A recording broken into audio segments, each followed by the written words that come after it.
আমাদের বাড়ির ভাড়াটিয়ার মেয়ের সাথে যেভাবে একা পেয়ে কাজ করলাম, গল্পটি সম্পূর্ণ শুনলে আপনাদের মেশিন দিয়ে পানি চলে আসবে, আপনারা হাতের কাজ করতে বাধ্য হবেন। তাই হাতের কাজ করার আগে হাতের কাছে অবশ্যই টিস্যু রাখবেন। হ্যালো বন্ধুরা, আজকের এই রোমাঞ্চকর গল্পে আপনাদের স্বাগতম। আমার নাম রিঙ্কু এবং আমার বয়স ২০ বছর। আমাদের বাড়িটি ছিল ২ তলার, নিচে আমরা থাকতাম এবং উপরে আমরা সবসময় ভাড়াটে রাখতাম। গত কয়েক মাস ধরে আমার বোনের বিয়ের প্রস্তুতি চলছিল, তাই উপরের ঘরটি খালি করা হয়েছিল। কয়েক দিনের মধ্যে দিদির বিয়ে হয়ে গেল এবং সে তার শ্বশুরবাড়ি চলে গেল। বিয়ের অনুষ্ঠান শেষ হয়ে ২ মাস পেরিয়ে গেছে, তাই আমার মা সেই ঘরটি আবার ভাড়া দেওয়ার সিদ্ধান্ত নিলেন। প্রতিদিন অনেক লোক সেই ঘর দেখতে আসছিল, কিন্তু আমার মা সিদ্ধান্ত নিয়েছিলেন যে তিনি শুধুমাত্র একটি পরিবারকেই ঘর দেবেন, কারণ কলেজের ছাত্রদের ভাড়া দিলে তারা অনেক শোরগোল করে এবং সময়মতো ভাড়াও দেয় না। কিছুদিন পরে একটি পরিবার ভাড়াটে হিসেবে আমাদের বাড়িতে এল। সেই পরিবারটি ছিল খুবই সরল ও শিষ্টাচারপূর্ণ। তাদের মধ্যে ছিল মা-বাবা এবং নিশা নামের তাদের মেয়ে।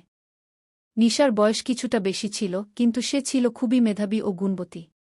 তার পড়াশোনা করে কোনো উচ্চপদে চাকরি পাওয়ার খুব ইচ্ছা ছিল, তাই সে এখনও বিয়ে করেনি।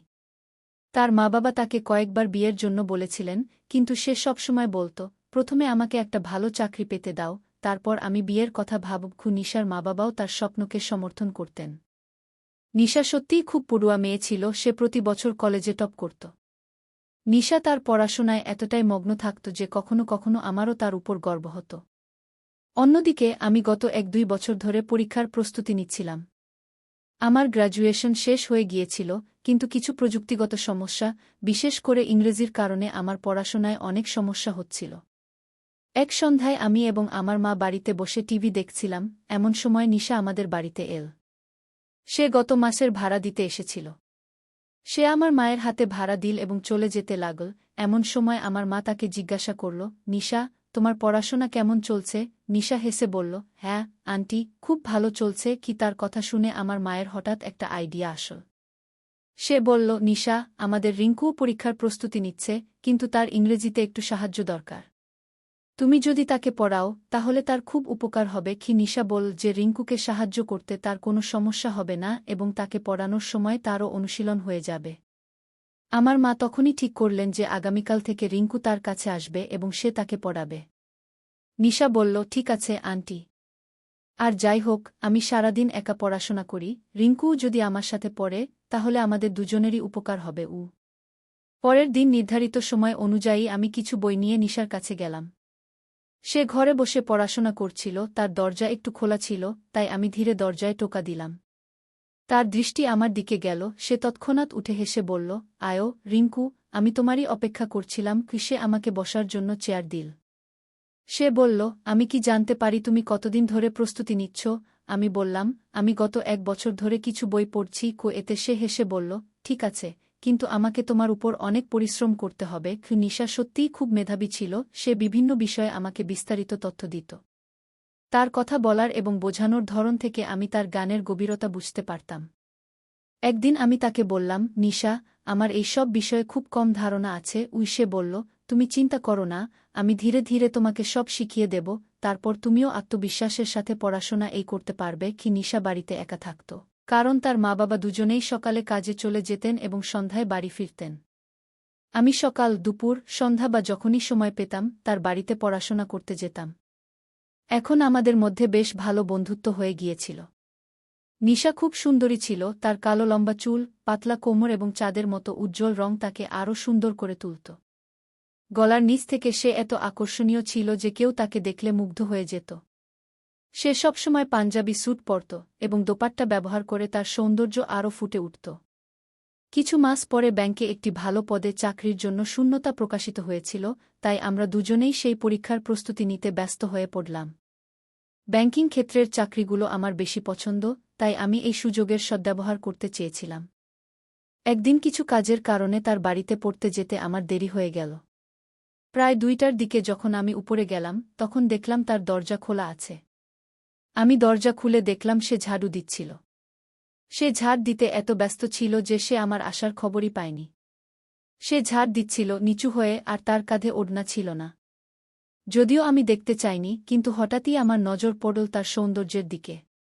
তাকে দেখে আমি কিছুক্ষণের জন্য স্থির হয়ে গেলাম। সেই মুহূর্তে আমি বুঝতে পারলাম যে আমার মন অন্য কোথাও নয়। আমি তাড়াতাড়ি নিজেকে সামলে নিলাম আর তাকে ডাকলাম, নিশা, আমি চলে এসেছি। তারপর তার নজর আমার দিকে এল। সে আমার দিকে তাকিয়ে বলল, আজ তো তুমি অনেক দেরি করে এসেছ। আমি হেসে জিজ্ঞাসা করলাম, তুমি দুপুরে ঝাড় দিচ্ছ কেন? সে বলল, কিছুই না, একটু ময়লা হয়ে গিয়েছিল। কিন্তু সম্ভবত তখনই তার মনে পড়ল যে সে ওড়না পড়েনি। সে তাড়াতাড়ি ঝাঁটা রেখে পিছনের ঘরে ছুটে গেল আর কিছুক্ষণের মধ্যেই ওড়না নিয়ে বেরিয়ে এল। আমি সেই মুহূর্তে একটু লজ্জা বোধ করলাম। আমি ভিতরে গিয়ে চেয়ারে বসলাম। সেও আমার সামনে এসে বসল আর আমরা দুজনেই পড়তে শুরু করলাম। আমরা আমাদের বইয়ে মন দিয়ে পড়া শুরু করলাম। দুপুরে যখনই আমরা পড়তাম সে সবসময় কিছু নাস্তা বানাত আর আমাকেও খাওয়াত। আজও সে খাবারের জন্য কিছু নিয়ে এসেছিল। 5টার দিকে সে বলল, আমার বাজার থেকে কিছু জিনিস আনতে হবে, কিন্তু খুব অলস লাগছে। আমি তাকে টিটকারি দিয়ে বললাম, তুমি আমাকে বলে দাও কি কি আনতে হবে, আমি এনে দেব। সে বলল, না, তুমি পারবে না কি? তখন আমি একটু মজা করে বললাম, আরে, এমন কি আছে যা আমি আনতে পারব না? সে হেসে বলল, তুমি থাক, আমি নিজেই যাব। আমি বললাম, ঠিক আছে, যদি তোমার অলস লাগে তাহলে আমি গাড়ি নিয়ে তোমাকে নিয়ে যাব। তুমি তাড়াতাড়ি তোমার জিনিসগুলো নিয়ে নিও আর তাড়াতাড়ি ফিরে আসবে। আমার কথা শুনে সে একটু ভাবল আর বলল, চলো, তাহলে ঠিক আছে। সন্ধ্যা 6 আমি আমার বাইক বের করে নিচে অপেক্ষা করতে লাগলাম। কিছুক্ষণ পর নিশা নিচে নেমে এল। সে টকটকে লাল রঙের একটি পাঞ্জাবি স্যুট পরেছিল। আমার নজর একবার তার উপর পড়ল এবং আটকে গেল। আমি নিজেকে সামলে নিলাম এবং গাড়ি চালু করলাম। সে বসতে যাচ্ছিল, ঠিক তখনই আমি তাকে বললাম, নিশা, তোমার দোপাট্টা ঠিক করে নাও। সে তার দোপাট্টা ঠিক করল এবং দুটি পা এদিক ওদিক করে বাইকে বসে গেল। সে আমাদের দুজনের মধ্যে কিছুটা দূরত্ব বজায় রেখেছিল। আমাদের গ্রামের রাস্তায় অনেক গর্ত ছিল এবং আমার বাইকও পুরানো ছিল, তাই আমরা অনেক ঝাঁকুনি খাচ্ছিলাম। ঝাঁকুনির কারণে কিছুক্ষণের মধ্যেই নিশা তার নরম হাত আমার কাঁধে রাখল। তার স্পর্শে আমি খুব ভালো লাগলাম, কিন্তু আমি আমার পুরো মনোযোগ বাইক চালানোর উপর কেন্দ্রীভূত রাখলাম। আমরা বাজারে পৌঁছলাম এবং সে দ্রুত তার জিনিসপত্র কেনা শুরু করল। সেখানে আমাদের বেশি সময় লাগল না এবং জিনিসপত্র কেনার পর আমরা দুজন বাড়ি ফিরতে লাগলাম। ফেরার সময়ও সে পিছনের সিটে শিশুর মতো বসেছিল, কিন্তু এখন আমাদের মধ্যে দূরত্ব কিছুটা কমে গিয়েছিল। সে আমার এত কাছে বসেছিল যে তার শরীরের সংস্পর্শ আমার পিঠে অনুভব করতে পারছিলাম। সে এখনও তার হাত আমার কাঁধে রেখেছিল, যার ফলে আমার মনে অসংখ্য ভাবনা আসতে শুরু করেছিল। খারাপ রাস্তার কারণে যখনই সে একটু নড়াচড়া করত, আমি তার শরীরের ধাক্কা অনুভব করতে পারতাম এবং এতে আমার মন অস্থির হয়ে উঠছিল। তবুও আমি আমার মনকে শান্ত রাখার চেষ্টা করলাম। কিছুক্ষণের মধ্যেই আমরা বাড়ি পৌঁছে গেলাম। আমি গাড়ি থামালাম এবং তাকে নামতে বললাম। সে থ্যাংক ইউ বলে সিঁড়ি দিয়ে উঠে তার বাড়ি চলে গেল। বাড়ি পৌঁছেই আমি নিজেকে তার ভাবনায় হারিয়ে ফেললাম। আমার মনে ভাবনার ঝড় বয়ে যাচ্ছিল। আমি নিজেকে জিজ্ঞাসা করছিলাম, রিঙ্কু, তোমার কি হয়েছে? তুমি যাকে দিদি বলে ডাকো তার সম্পর্কে এভাবে কি করে ভাবতে পারো? এটা ঠিক নয়। কিন্তু মন এবং শরীর দুটোই নিয়ন্ত্রণ করা কঠিন হয়ে পড়ছিল। তবুও আমি আমার ভাবনাগুলো দমিয়ে শান্ত থাকার চেষ্টা করলাম। পরের দিন সকাল 10টায় আমি তার বাড়ি গেলাম। সে চেয়ারে বসেছিল এবং আমাকে দেখামাত্র তাড়াতাড়ি তার ওড়না কাঁধে টেনে নিল। এটা তার অভ্যাস ছিল। যখন আমি তার সাথে থাকতাম সে সবসময় দোপাট্টা পরে রাখত। কিন্তু যখন সে একা থাকত তখন দোপাট্টা সরিয়ে নিশ্চিন্তে থাকত। আমি আমার জায়গায় বসে পড়া শুরু করলাম। কিছুক্ষণ পর সে আমাকে বলল, আমি গতকাল তোমাকে পলিউশনের গ্রাফ সম্পর্কে জিজ্ঞাসা করেছিলাম। আজ তুমি আমাকে গ্রাফ বানানো শেখাবে? আমি বললাম, হ্যাঁ, তুমি চিন্তা করো না, আমি তোমাকে ভালো করে শিখিয়ে দেব। আমি আমার জায়গা থেকে উঠে তার বিছানার পাশে গিয়ে বসলাম। সে গ্রাফ বানানোর চেষ্টা করছিল কিন্তু বারবার ভুল করছিল। আমি বললাম, এটা এভাবে নয়। পেন্সিল এদিকে আনো, আমি বানিয়ে দেখাই। আমি তার পেন্সিল নিয়ে আমার বইতে গ্রাফ বানিয়ে দেখালাম। সে অবাক হয়ে বলল, রিঙ্কু, তুমি তো খুব ভালো করে বানিয়েছ। আমি কতবার চেষ্টা করেছি, কিন্তু পারিনি। আমি হেসে বললাম, আমি তো তোমাকে বলেছিলাম একটু চর্চা করলে তুমিও পারবে। সে আবার বানানোর চেষ্টা করল, কিন্তু এবারও পারল না। সে কিছুটা হতাশ হয়ে আমার দিকে তাকিয়ে বলল, রিঙ্কু, আমাকে ভালো করে শেখাও না কি? তার কণ্ঠের মিষ্টতা এবং মুখের মায়াময় ভাব দেখে আমার কিছু বিশেষ অনুভূতি হল। আমি একটু হেসে বললাম, ঠিক আছে, তাহলে আমরা এভাবে করি। এখন আমি তোমার হাত ধরে শেখাব। তার সম্মতিতে আমি তার বাঁ দিকে বিছানায় বসলাম। সে দেয়ালের দিকে একটু সরে গিয়ে আমাকে আরামে বসার জায়গা দিল। আমি তার হাতে পেন্সিল দিয়ে বললাম, এখন তুমি ধীরে ধীরে হাত নাড়াও। সে তার হাত সঠিক অবস্থানে রাখল এবং আমি তার হাতে হালকাভাবে সাহায্য করে পেন্সিল চালানো শুরু করলাম। যত আমি তার হাত নাড়াচ্ছিলাম, আমার কনুই তার গলার নিচের অংশ স্পর্শ করছিল। আমি চেষ্টা করলাম যেন এমন না হয়, কিন্তু এড়ানো কঠিন ছিল।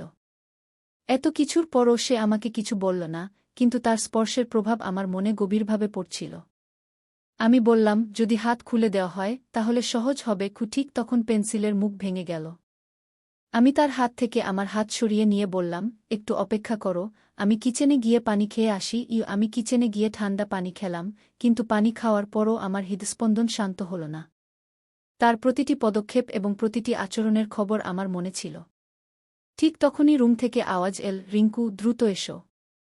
এত সময় কেন লাগাচ্ছ? এটা শুনে আমি আবার তার কাছে গেলাম। সে একটি নতুন পেন্সিল নিল এবং তা ভালো করে শান দিল। আমি আবার তার হাতে আমার হাত রাখলাম এবং গ্রাফ বানানো শুরু করলাম। সে চুপ ছিল, কিন্তু তার শ্বাসের ধ্বনি স্পষ্ট শোনা যাচ্ছিল। আমি ধীরে ধীরে তার দিকে তাকালাম এবং দেখলাম সে তার চোখ বন্ধ করে রেখেছে। আমি তাকে জিজ্ঞাসা করলাম, কি হয়েছে? তুমি চোখ বন্ধ করে রেখেছ কেন? তোমার ঘুম পাচ্ছে নাকি? সে চমকে উঠে চোখ খুলে বলল, সরি রিঙ্কু, আমার মন অন্য কোথাও চলে গিয়েছিল। আমি আবার তার হাত ধরলাম, কিন্তু এবার আমার মন আরও অন্যদিকে ছুটছিল। আমার আঙুলগুলি হালকাভাবে তার আঙুল স্পর্শ করল এবং অজান্তেই আমি আমার আঙুলগুলি তার আঙুলের মধ্যে জড়িয়ে দিলাম। সে কিছু বলল না, কিন্তু তার মুখের অভিব্যক্তি থেকে বোঝা যাচ্ছিল যে সে এই অনুভূতি উপভোগ করছে। তার শ্বাসের গতি বেড়ে গিয়েছিল এবং তার হালকা কাঁপুনি আমি স্পষ্ট দেখতে পাচ্ছিলাম। আমি এখন আমার আঙুলগুলি নাড়াচাড়া শুরু করেছিলাম। তার চোখে হালকা উদ্বেগ এবং অজানা আকর্ষণ দেখা যাচ্ছিল। সে মৃদু কণ্ঠে বলল, রিঙ্কু, দয়া করে এমন করো না। তার কথায় কিছুটা বিভ্রান্তি ছিল, কিন্তু তার চোখে ছিল এক ভিন্ন অনুভূতি। ঠিক তখনই সে আমাকে তার দিকে টেনে নিল। তার এই আচরণে আমি কিছুটা বিব্রত বোধ করলাম, কিন্তু তার চোখের সেই অনুভূতি আমাকে থামতে দিল না। সেই মুহূর্তে আমরা দুজন একে অপরের মধ্যে এমনভাবে হারিয়ে গিয়েছিলাম যেন সমস্ত অতীত পিছনে পড়ে আছে এবং আমরা শুধু সেই মুহূর্তেই বেঁচে আছি। ঠিক তখনই আমার নজর পড়ল খোলা জানালার দিকে। আমি ধীরে ধীরে তাকে বললাম, জানালা খোলা আছে, আগে এটি বন্ধ করো। সে হালকা হেসে বলল, তোমার এখনও জানালায় দেখা যাচ্ছে। তার চোখে আমি ভালোবাসা দেখতে পাচ্ছিলাম। বাইরে তীব্র বাতাস বইছিল, কিন্তু সেই ঘরে আমাদের মধ্যে অনুভূতির ঝড় বয়ে যাচ্ছিল। কিছুক্ষণ পরে যখন আমি সচেতন হলাম, আমি খুব লজ্জা পেতে শুরু করলাম। যা কিছু ঘটেছিল তা আমার মনকে গুলিয়ে দিয়েছিল। নিশা নিঃশব্দে সেখান থেকে উঠে পড়ল এবং রান্নাঘরে ছুটে গেল। তার আচরণ থেকে বোঝা যাচ্ছিল যে সেও কিছুটা বিব্রত বোধ করছে। আমি কিছুক্ষণ সেখানে দাঁড়িয়ে থাকলাম। আমি নিজেকে সংযত করতে অনেক চেষ্টা করলাম এবং কিছু না বলে আমার বই সেখানেই রেখে বাড়ির দিকে ছুটে গেলাম। যখন আমি বাড়ি পৌঁছলাম, মা বাথরুমে কাপড় ধুচ্ছিলেন। নলের জল পুরো বাড়িতে প্রতিধ্বনিত হচ্ছিল। আমি সরাসরি শোয়ার ঘরে গেলাম। বিছানায় শুয়ে ছাদের লাগানো ঘূর্ণায়মান পাখার দিকে তাকালাম। পাখা যেমন গোল গোল ঘুরছিল, তেমনি আমার চিন্তাগুলিও ঘুরছিল। আমি অজান্তেই চোখ বন্ধ করলাম এবং কিছুক্ষণ পরে ঘুমিয়ে পড়লাম। কয়েক ঘণ্টা পরে যখন আমি জেগে উঠলাম, বাইরে অন্ধকার হয়ে গিয়েছিল। আমার মনে আবার নিশার কথা আসতে শুরু করল। সে কি অনুভব করেছিল? সে কি খারাপ লাগছে? আমি সব কিছুর দোষ নিজের উপর চাপাচ্ছিলাম। তার নির্দোষ মুখ এবং শান্ত অভিব্যক্তি বারবার আমার মনে আসতে লাগল। ঠিক তখনই মায়ের কণ্ঠ শোনা গেল, বেটা, আর কতক্ষণ ঘুমাবে? সন্ধ্যা হয়ে গেছে। আমি হঠাৎ করে উঠে পড়লাম এবং পরের ঘরে চলে গেলাম। মা বললেন, কি হয়েছে? তুমি এতক্ষণ কেন ঘুমাচ্ছিলে? গত রাতে ঘুম আসেনি নাকি? আমি ইচ্ছাকৃতভাবে হেসে বললাম, হ্যাঁ মা, গত রাতে ভালো ঘুম হয়নি, তাই দিনে ঘুমিয়ে নিলাম। পরের দুদিন আমি নিশার বাড়ি যাইনি এবং সেও আমাকে ডাকেনি। আগে যখনই আমি তার বাড়ি যেতাম না, সে সবসময় আমাকে ডাকত। কিন্তু এবার সে চুপ ছিল। এসব কিছু আমাকে খুবই বিচলিত করছিল। আমি আমার বেশিরভাগ সময় বাড়িতেই কাটাচ্ছিলাম। মা একবার জিজ্ঞাসা করলেন, কি হয়েছে? দুদিন ধরে তুমি পড়াশোনা করতে নিশার কাছে যাচ্ছ না? আমি শুধু কোনো অজুহাতে তাকে শান্ত করলাম। তৃতীয় দিন সকালে আমি বাগানে গাছপালাকে জল দিচ্ছিলাম, তখন অজান্তেই আমার নজর উপরের তলায় পড়ল। নিশা সেখানেই দাঁড়িয়ে ছিল এবং তারও নজর আমার দিকে ছিল। কিন্তু আমাকে দেখামাত্র সে তাড়াতাড়ি নজর সরিয়ে নিল। কিছুক্ষণ পরে আমি আবার তাকালাম, সে এখনও সেখানেই দাঁড়িয়ে ছিল, কিন্তু এবার তার নজর আমার দিকে ছিল না। ঠিক তখনই আমার মা বাইরে বেরিয়ে এলেন এবং তার নজর নিশার উপর পড়ল। তিনি নিশাকে বললেন, কি ব্যাপার নিশা? দুদিন ধরে পড়াশোনা বন্ধ? মনে হচ্ছে কোনো সমস্যা আছে। নিশা সংকোচে বলল, না আন্টি, পরীক্ষা কাছে আসছে তাই পড়ছি। আর রিঙ্কু বলে তার মাথা ব্যথা করছে, তাই সে আসেনি। খিমা আমার দিকে ফিরে জিজ্ঞাসা করলেন, কি হয়েছে তোমার? তুমি আমাকে কিছু বলনি কেন? আমি দ্রুত উত্তর দিলাম, হ্যাঁ মা, একটু মাথা ব্যথা করছিল, কিন্তু এখন ঠিক আছে। তারপর আমি নিশার দিকে তাকিয়ে বললাম, আজ আমি পড়তে আসব। সে ধীরে ধীরে বলল, ঠিক আছে। কিছুক্ষণ পরে আমি আমার বই নিতে ব্যাগ খুললাম। তখন মনে পড়ল যে আমার বইগুলি নিশার কাছেই পড়ে আছে। তাই আমি ইচ্ছাকৃতভাবে এমন একটি বই নিলাম যা খুব কাজের ছিল না। সেটি হাতে নিয়ে নিশার বাড়ি যাওয়ার জন্য সিঁড়ি বেয়ে উঠতে লাগলাম। নিশা যেমন সবসময় তার পড়াশোনা করছিল, আমি শান্তভাবে বসে রইলাম। আমি তার দিকে তাকালাম এবং বললাম, নিশা গু। কিন্তু সে তখনও তার পড়ালেখায় ব্যস্ত ছিল। আমি আবার ডাকলাম, হ্যাঁ বলো রিঙ্কু, কি কথা? আমি কিছুটা নার্ভাস হয়ে বললাম, সেদিন যা হয়েছিল তার জন্য আমি দুঃখিত। নিশা হালকা হাসি দিয়ে বলল, কোনো কথা নেই রিঙ্কু। তুমি সে বিষয়ে বেশি ভেবো না। যা হবার তা হয়ে গেছে। এখন সব ভুলে পড়ায় মন দাও। নিশার এই বুদ্ধিমত্তা আমাকে খুবই হালকা করে দিল এবং এতে তার প্রতি আমার সম্মান আরও বেড়ে গেল। আমি চুপচাপ পড়া শুরু করলাম। কিছুক্ষণ পর সে বলল, রিঙ্কু, তুমি সে বিষয়ে বেশি ভেবা না। আগামী মাসে আমাদের পরীক্ষা দিতে হবে। এখন শুধু নিজের পড়ায় মন দাও। এবার আমাদের পাস করতে হবে। এরপর আমরা দুজনেই সত্যিই মন দিয়ে পড়া শুরু করলাম। সে আমাকে সবভাবে সাহায্য করত এবং উৎসাহ দিত। কিন্তু আমার মনে তার প্রতি অনুভূতি বাড়তেই থাকল। সে আমার খুব পছন্দ হয়ে গেল। পরীক্ষার আর মাত্র 7 দিন বাকি ছিল। সেদিন আমি নিশার কাছে গেলাম এবং সাথে একটি গোলাপ ফুল নিয়ে গেলাম। পড়ার সময় আমি অনেক ভেবেছি যে তাকে ফুল দেব কিনা। শেষে সাহস করে আমি তাকে গোলাপ ফুল দিলাম। সে নিচে তাকিয়েছিল, কিন্তু যখন সে আমার হাতে গোলাপ দেখল, তার মুখে হালকা হাসি ফুটে উঠল। সে হেসে বলল, থ্যাংক ইউ, এবং আমার হাত থেকে ফুল নিল। তার প্রতিক্রিয়া দেখে আমার আত্মবিশ্বাস বেড়ে গেল। আমি সাহস করে বললাম, নিশা, আমি তোমাকে কিছু বলতে চাই। আমি বয়সে তোমার থেকে কিছু বছর ছোট, কিন্তু তুমি আমার খুব পছন্দ হয়ে গেছ। নিশা কিছুক্ষণ ভেবে শান্ত স্বরে বলল, রিঙ্কু, আমিও তোমাকে পছন্দ করি। এ কথা শুনে আমার হৃদয় আনন্দে ভরে গেল। আমি নিজেকে সপ্তম আকাশে অনুভব করছিলাম। আমি আনন্দে নিশাকে জড়িয়ে ধরলাম। কিন্তু নিশা তাৎক্ষণিকভাবে গম্ভীর হয়ে বলল, রিঙ্কু, আমাদের এখন পরীক্ষা নিয়ে চিন্তা করা উচিত। পড়ালেখা শেষ হলে আমরা আবার এই বিষয়টি নিয়ে আলোচনা করতে পারি। এরপর আমরা আরও কঠোর পরিশ্রম করতে শুরু করলাম। আমরা দুজনেই পরীক্ষায় অংশগ্রহণ করলাম এবং ভালো ফলাফল অর্জন করলাম। কয়েকদিন পরে আমাদের পরিবারগুলো উভয়ই ভর্তি হওয়ার কনফার্মেশন পেল। আমাদের মা-বাবা খুব খুশি ছিলেন। আমার বাবা বললেন, নিশাকে ধন্যবাদ জানাতে হবে। যদি সে না থাকত, তাহলে তুমি এমন ভালো ফলাফল করতে পারতে না। এই সময় আমার মা একটানা মজা করে বললেন, তিনি আর কেউ নন, নিশা আমাদের বাড়ির বউ হবে আর রিঙ্কু তার স্বামী হবে। তোমরা কেন তাকে দিদি ডাকছ? এই কথায় আমাদের দুই পরিবারের সবাই হাসতে শুরু করল। আমি বাইরে চলে গেলাম এবং নিশা লজ্জায় ঘরে ঢুকে পড়ল। এইভাবেই আমাদের সুন্দর গল্পের এক নতুন অধ্যায় শুরু হল। বন্ধুরা, তোমরা মনে হয় আমাদের আজকের ছোট গল্পটি কেমন লাগল? দয়া করে কমেন্টে জানান এবং ভিডিওটির লাইক দিন, চ্যানেলটি সাবস্ক্রাইব করুন।